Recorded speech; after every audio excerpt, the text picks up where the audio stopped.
ये होल पास होने के बाद शाफ्ट इसमें से आसानी से गुजर जाए। तो मैंने ऊपर की साइड से और फिर पलटा के नीचे की साइड से होल को एक सा कर दिया।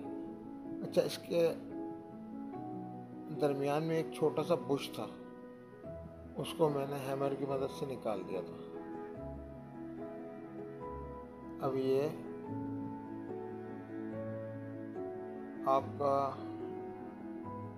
आपकी शाफ्ट इसके अंदर इजीली रोटेट हो जाएगी।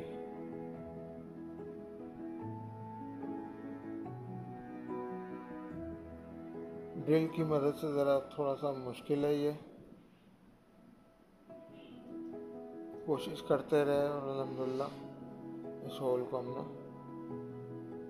ओवर साइज का कर दिया।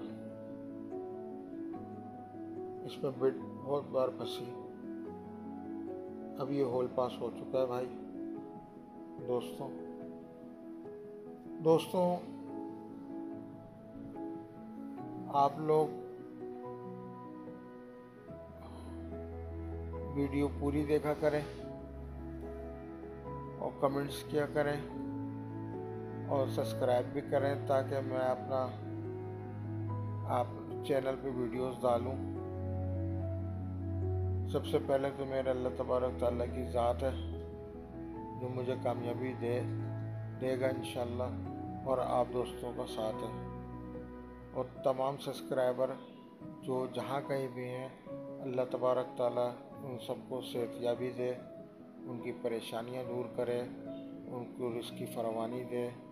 और जिनके वालिदैन बीमार हैं, जिनके भाई बहन बीमार हैं, जो कर्ज़ में डूबे हुए हैं, अल्लाह तबारक ताला उनको अपनी रहमत के साए में ले, उनकी परेशानियाँ दूर करे और उनके सदक़े हमारी भी परेशानियाँ दूर करे।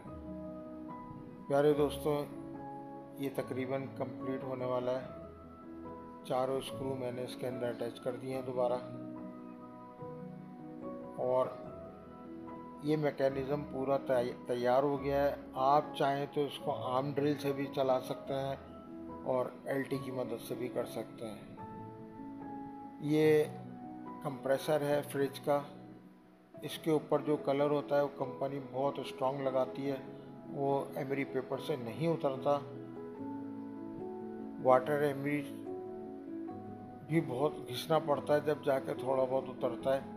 तो देखें, इसकी मदद से बहुत आसान हो गया।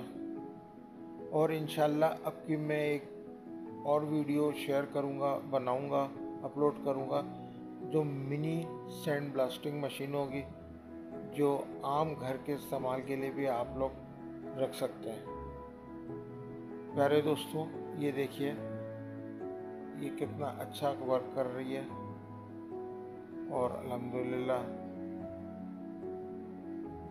अल्लाह ने कामयाब किया। ये छोटी सी काविश थी और मेहनत किसी की रायगा नहीं जाती। आप लोग भी कोशिश किया करें और ख़राब टूलों को इस्तेमाल में लाएं, क्योंकि महंगाई का तूफ़ान है। कोई ख़राब चीज़ हो तो उसको इस्तेमाल में लाएं बजाय ख़रीदने के। इसके अलावा मेरे पास एक स्टूल पड़ा हुआ है जिस पे मैं रख के कलर वगैरह करता हूँ, तो उस पे से भी मैंने वो कलर को रिमूव किया है, तो उसका रिज़ल्ट आपके सामने होगा। तो अब आप उसका भी देखिएगा कैसे स्क्रैप करेगा। दोस्तों, अब मेरी वीडियो अख्ताम की तरफ है। ये देखिए दोस्तों, माशाल्लाह से बहुत अच्छा रिज़ल्ट आया है। तो दोस्तों, आप सबको मेरी तरफ से अल्लाह हाफ़िज़ दुआओं की दरख्वास्त है। जहाँ रहें खुश रहें।